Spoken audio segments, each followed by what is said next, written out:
గజ్వేల్లో ఎన్నికల వేడి రోజురోజుకు రాజుకుంటోంది. వంటేరు ప్రతాప్ రెడ్డి నివాసంలో అర్ధరాత్రి పోలీసుల సోదాలు ఉద్రిక్తతలకు దారితీశాయి. తనను పోలీసులు వేధిస్తున్నారని వంటేరు ఆరోపించారు. కేసీఆర్ ఫామ్ హౌస్ లో డబ్బులు ఉన్నాయని, అక్కడ ఎందుకు తనిఖీలు చేయడం లేదని వంటేరు ప్రశ్నిస్తున్నారు.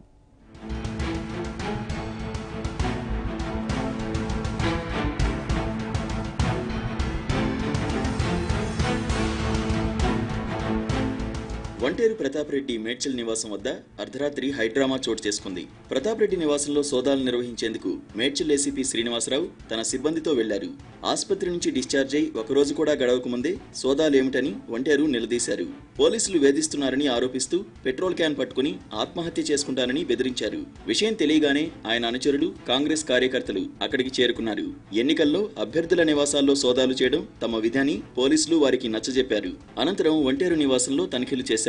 నగదు దొరకపోవడంతో పోలీసులు వెనుదిరుగుతుండగా కార్యకర్తలు అడ్డుకుని ఎవరు ఫిర్యాదిచ్చారో చెప్పాలని డిమాండ్ చేశారు.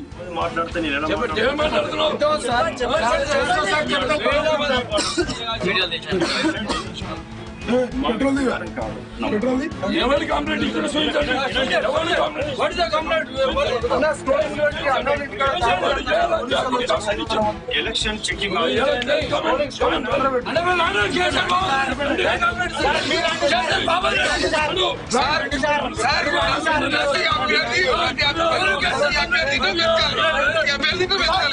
మరోవైపు కేసీఆర్ అధికారంలోకి వచ్చిన తర్వాత తనపై 27 కేసులు పెట్టించారని ఆగ్రహం వ్యక్తం చేశారు వంటేరు ప్రతాప్ రెడ్డి.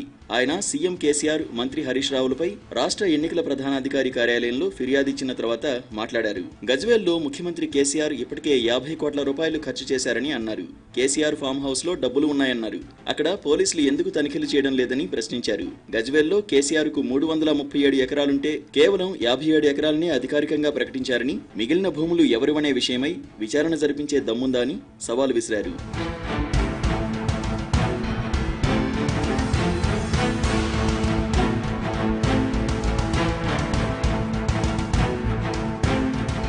గజ్వేల్ కాంగ్రెస్ అభ్యర్థి వంటేరు ప్రతాప్ రెడ్డి డబ్బులు పంచుతున్నారంటూ టీఆర్ఎస్ ఆరోపించింది. ఆ పార్టీ ఎమ్మెల్సీ శ్రీనివాసరెడ్డి, నాయకుడు గట్టు రామచంద్రరావు సోమవారం ఈ మేరకు రాష్ట్ర ఎన్నికల ప్రధానాధికారి రజత్ కుమార్ ను కలిసి ఫిర్యాదు చేశారు. వంటేరు అనుచరుడు హనుమంత్ రెడ్డి వద్ద 20 లక్షల రూపాయలు పట్టుబడ్డ విషయాన్ని వారు ఈ సందర్భంగా గుర్తు చేశారు.